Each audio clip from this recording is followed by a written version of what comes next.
So our first speaker is Dr. Terril Hurst, who is a senior engineering fellow at Raytheon, where he is responsible for teaching credible modeling and simulation and analysis. But not only that, but working with programs to ensure qualitative rigor for that verification, validation, and usage of M&S. And he obviously loves DataWorks because I found out that he's been coming to share his work with all of us for like the past 15 years, which is fantastic. So I will go ahead and open the floor up to you, Dr. Hurst, and you can share with us. Thank you. Thank you, Carrie. Appreciate it. So I hate to disappoint anybody who thinks this is going to be a talk about large language models or how to build, use, or test them. This is not going to be about large language models. It will be about, depending on how you look at it, I learned a new acronym, and I'll tell that story in Professor Missy Cummings' talk on responsible AI. I learned a new acronym that I realized applies to me. I'm a fairly older person, had a lot of experience in AI back in the 80s. But what this is a talk about is achieving predictable delivery with credible modeling simulation analysis, which I will just refer to as CMSA. Now, in various other talks at this conference, we've talked about what we call the MSA protocols. That is design of experiments using simulation experiments, using checklists to make sure everybody's on the same page, so they agree with the results. Verification validation protocol that we use to make sure we have credible models and simulations. And then the most recent protocol is really what we are touching on today. And that has to do with Bayesian analysis of when we're both building and using a simulation. So that's kind of the context and background.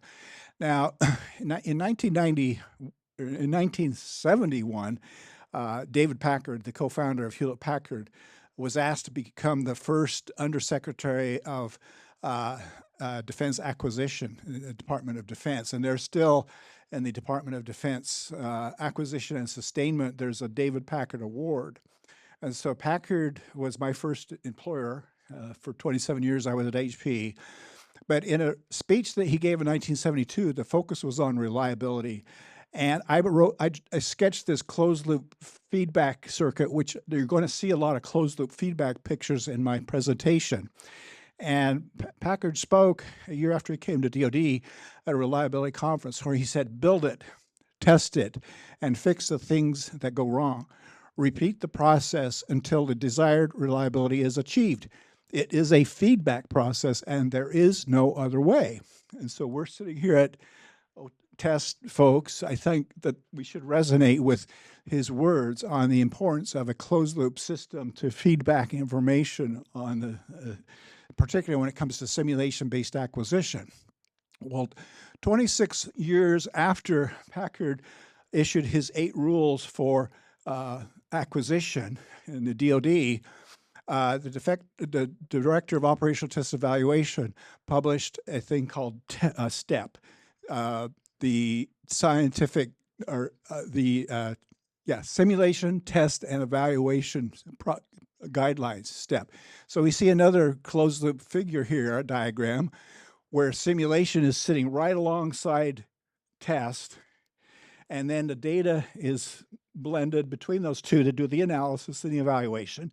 And then you feed back the results. So the era of simulation-based acquisition was upon us back in 1997. Well, guess what? Side effects have occurred in reducing the amount of testing. And those particularly focus what my interest is in on credible modeling simulation analysis, or CMSA. So a reduced amount of simuland data in V&V speak, that just simuland is the word you use, that which is being simulated. Reduced amount of simuland data is now available because you have fewer tests, okay?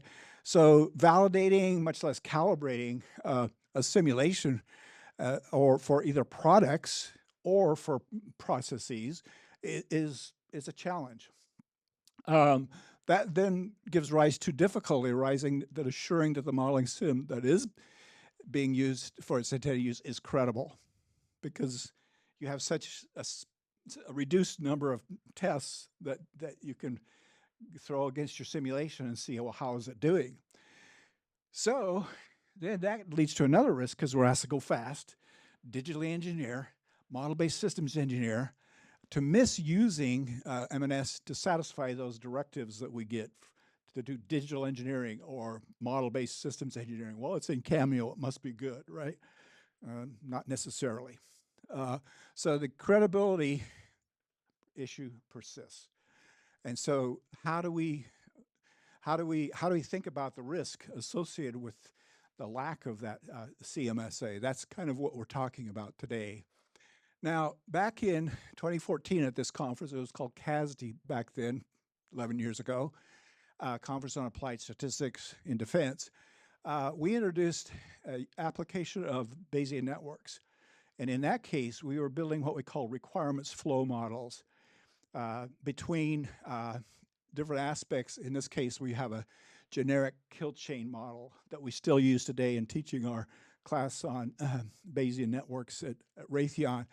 I call it BayesNets just so people don't get hung up on, well, we're doing Bayesian analysis or we're doing max likelihood analysis. We can do either one. And in particular, the kind of BayesNets we do were pioneered by Judea Pearl and Adnan Darwish and others at UCLA's automated reasoning group. And so we just simply create, out of using random variables, either binomial, true false, or true false maybe, or multinomial. If we do those discrete random variables, if we limit our directed acyclic graph to those kinds of variables, we can then populate a set of what are called CPTs, or conditional probability tables. And so if, for example, if you look at this node up here, detect one, that's saying if the weapon system is in search mode, it's saying that there is a probability of 60% that we will detect a target. This one over here is apparently a better sensor, probability of 90% given we're in search mode. In either case, if you're not in search mode, there's a 0 probability. So the structure of this directed acyclic graph between these event nodes is what determines the structure of those conditional probability tables. We'll talk more about those in a minute, but bear in mind now, we have three kinds of probabilities floating around in a BayesNet. First of all, a BayesNet is it's a unique joint probability model between the variables of interest for a query, and I'm going to use the word query a lot. That means a probabilistic question that we are asking, posing a probability of either a marginal probability, conditional probability, or a joint probability.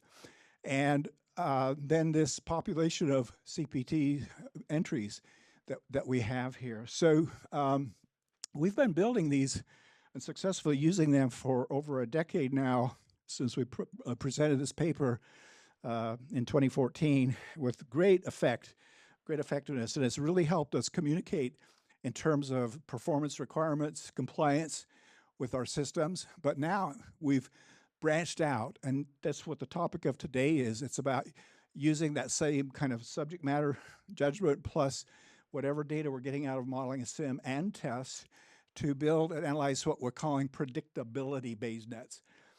It was said in the Tuesday's keynote address about kind of a transitioning from thinking about reliability to predictability. And I said, oh, he's setting up my talk here in the keynote. So I was kind of excited about that. But we're using and teaching people to use the language of probability to analyze and improve products and processes.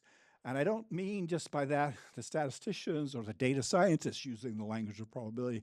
I mean all stakeholders becoming data literate in the language of probability. And that's what we're promoting with the use of predictability BayesNets. So if you go a little deeper on this, really what we end up having is we call twin BayesNets.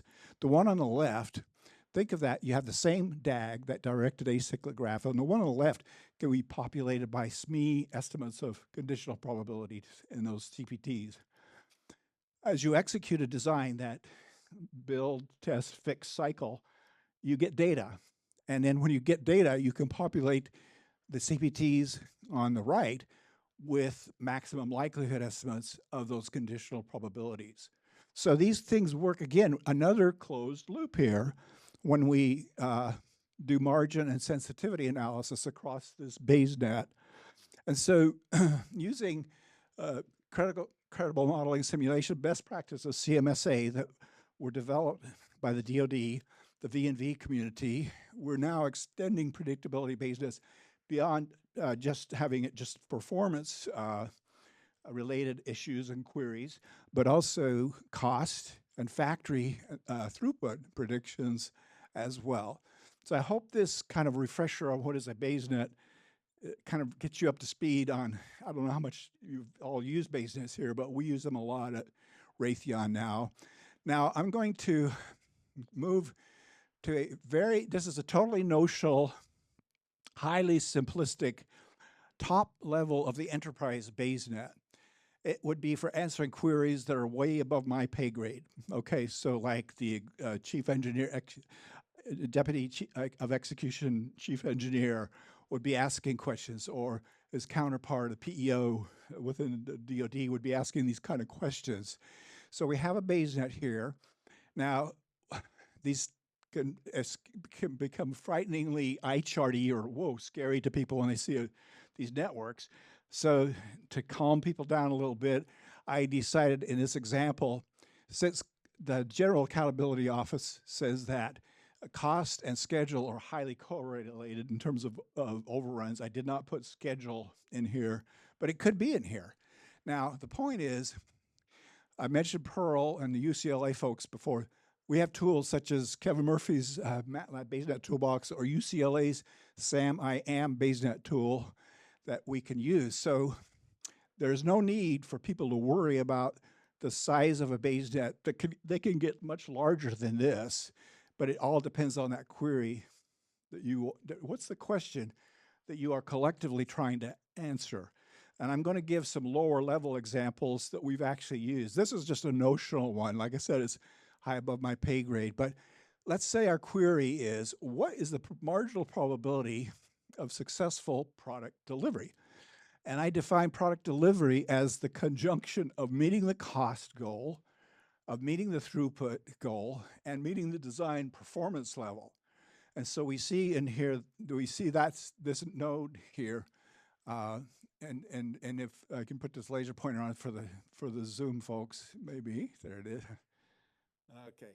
Anyway, but now let's stand back and look at this a little bit. Every BaseNet has to have at least one node that has no parents. And so this, we look at here at this BaseNet example, it has two nodes that have no parents. The first one is the upper left.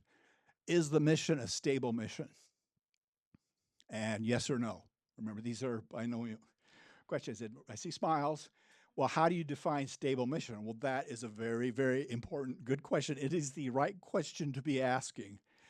That's the first parentless node. The other one is, do we have experienced people on this program? Yes or no?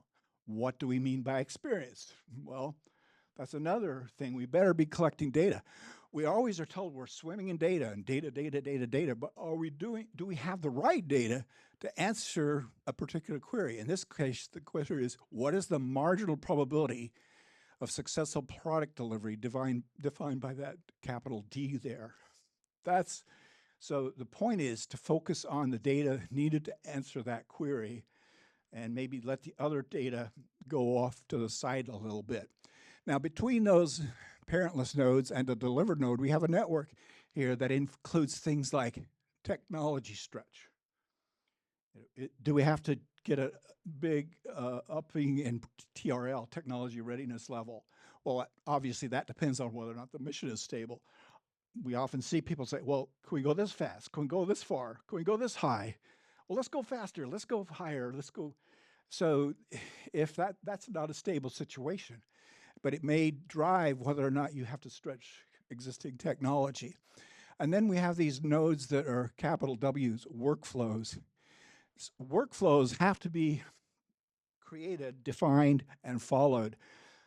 Whether they are or not, the impact of that is dependent, as you can see, on whether or not we have experienced people. Sometimes experienced people can go around the established workflows and make things happen. But if we have new hires, people leaving and going to competitors or to SpaceX or whatever, and I've had all these things happen, well, they better darn well be following the workflows, and those workflows better exist. Now, then in turn, it is only when those workflows exist and are being followed that the modeling and simulation associated with them is credible. Because if you have a model of a factory and the workflow is not being followed in accordance with that model, the numbers coming out of that simulation mean nothing to what the real factory is having in terms of delivery. So you see the connections, the dependencies between all of these different elements. The incredible modeling and simulation analysis, to get that, requires all of these other things. We have to quantify where do we sit with respect to those. Once we have this BayesNet, now we can do some analysis. The first level of analysis is to establish what we call the prior marginal probabilities. So we have defined in the paper a bunch of CPT values, and when we compute these, so this is what the tool does, it's cumbersome. There's no way you could be doing this in your head. It's not complex, it's just cumbersome. The math of probability is cumbersome, and people just get scared off by it, which is unfortunate.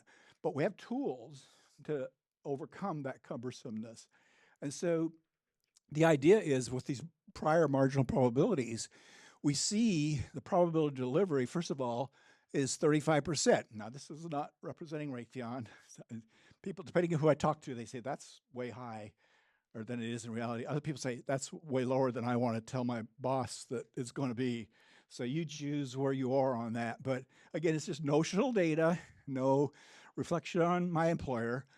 And then you can likewise go back and look. These green bars represent the marginal probability that each of the states would be in, each of the nodes would be in each of those respective states.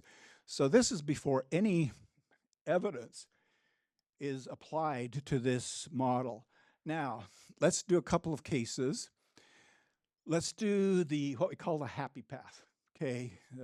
One thing about BayesNets that we teach in the class, BayesNets quantify all paths to success and all paths to failure, okay? Not just the happy path. But here's a happy path. We could do a deductive forward probability query. What's the probability of delivery if everything is hitting? Yes, it's a stable mission. Yes, we have experienced people. Yes, the requirements are stable. Yes, the workflows are being followed, et cetera, et cetera. Now we can have high confidence that our models and simulations of performance, factory throughput, and cost mean something. They're actually credible. And that's how we achieve credible MSA. And so that's not the only part of getting things delivered, but it's a huge part. And we see, according to these numbers that we have in the paper, we've now raised that posterior marginal probability is now 51%. So it's a little better than a coin toss of whether we're going to get predictable delivery. So you see lots of smiles. That's better than 35%, right? So again, this is far above my pay grade, but the point is to illustrate what's going on with at the highest possible level.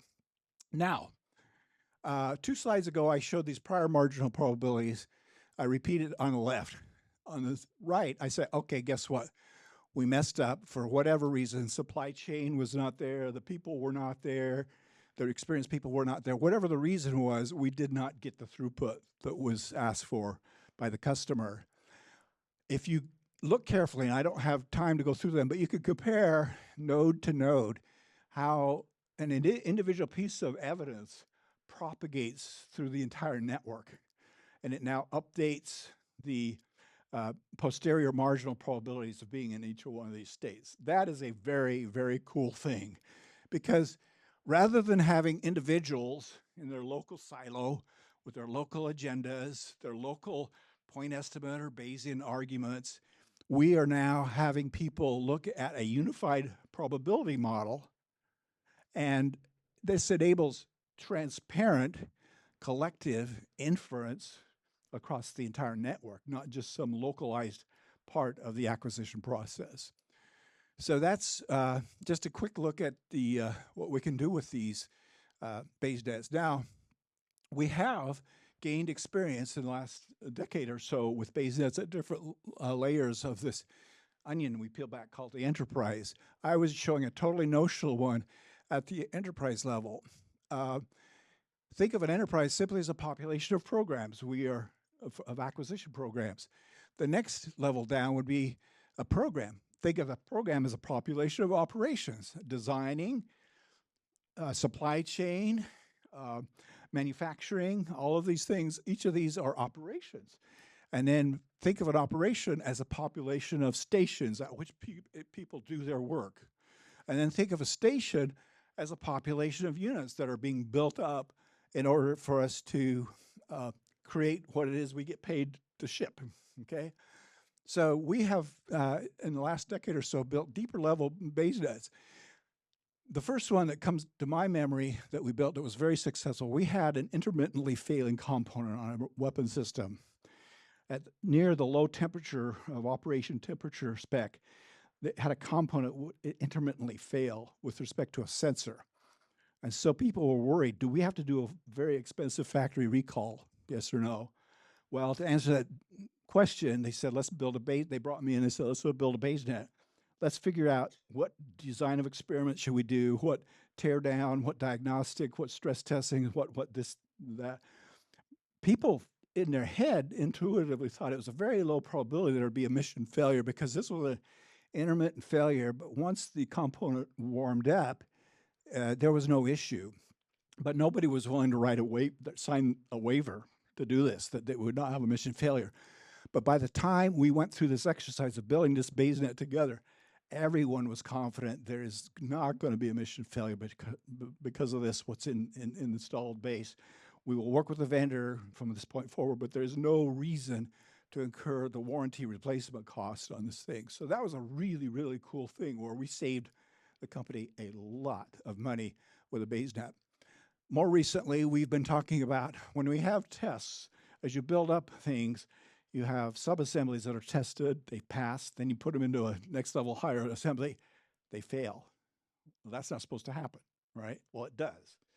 And so what does the effect of that have on what's called operable takt time, the pulse rate at which things are coming off of an assembly station? And that can be impacted by supply chain delays because you have material that's tied up in rework. And so that's a throughput related kind of query that we could have. And the most recent ones we have been working on is at the station to unit level of a predictability base net. In that case, we say, okay, we've got these production test engineers running around, tests are failing, they're having to troubleshoot those, there are only so many of them, there's only so much material, and it's more quickly getting material into forward flow so we can more quickly dispose of the issue and get back to close to what the design was about. So we have actually used base nets at all of these levels. Now, the point is here, and we have the DataWorks archives 2 years ago, 2023, military academy speaker at West Point, Nicholas Clark, gave a talk that I just loved on how does an organization become data literate.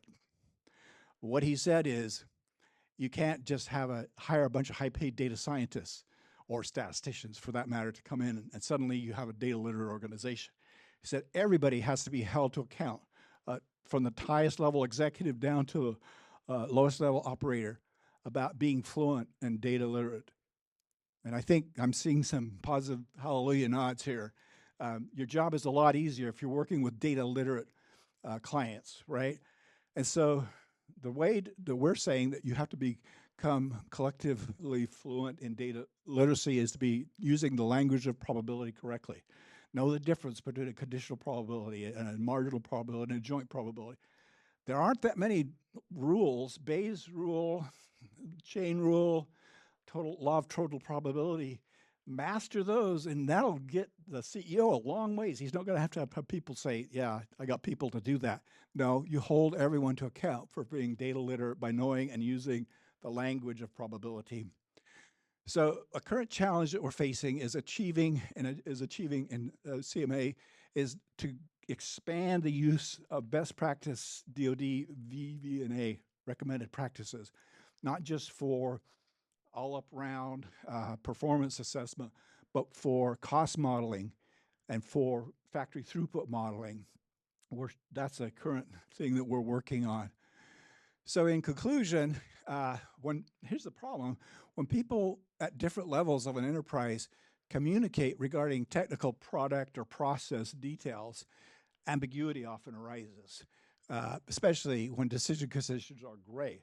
Pearl, when he invented BaseNets, or when he formalized them, he says, we're helping computers think in shades of gray. It was the first way that things were being put into shades of gray. Stakeholders can reduce this ambiguity as they learn and use the language of probability and then quantify uncertainty before making a decision. And that's what it is that improves predictability. So the cool thing about BaseNet is a substrate for capturing essential details to answer any probabilistic query that arises at any level of the enterprise by integrating the beliefs of subject matter experts with the data that happens to be available at the time. The same protocol applies at any scale, at any level, which means that it's a scalable thing. You start with a probabilistic query that everyone agrees on. You subdivide the problem down into events.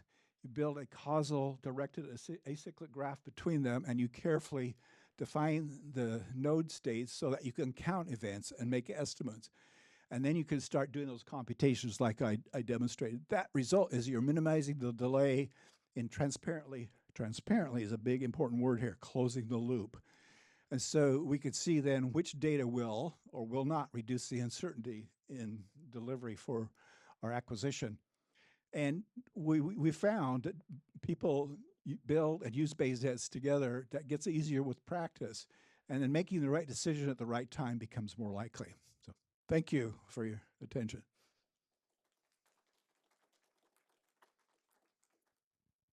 Does anyone have any questions? Thanks. Great talk. Greg Chesterton with IDA. You mentioned scalability. In your experience, at what point does the size of the BBN sort of break management and they say, okay, enough? So that's part one. And then part two related to that is CPTs.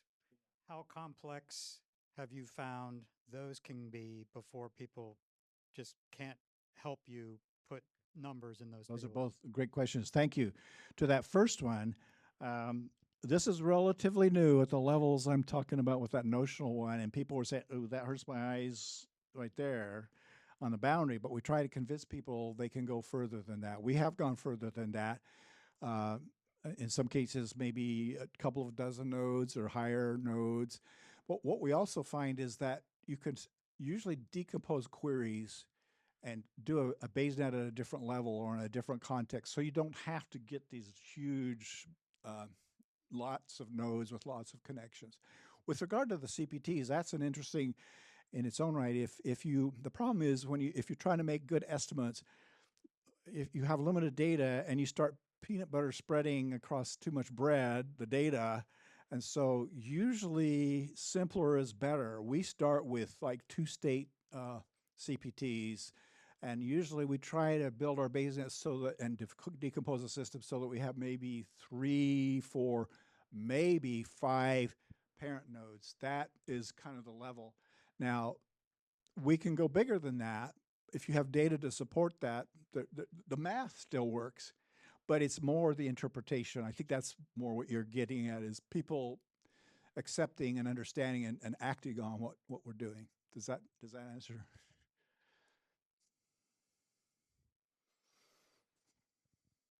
Okay, if there are no other questions, let's thank Dr. Hurst again. Thank you. Thank you very much.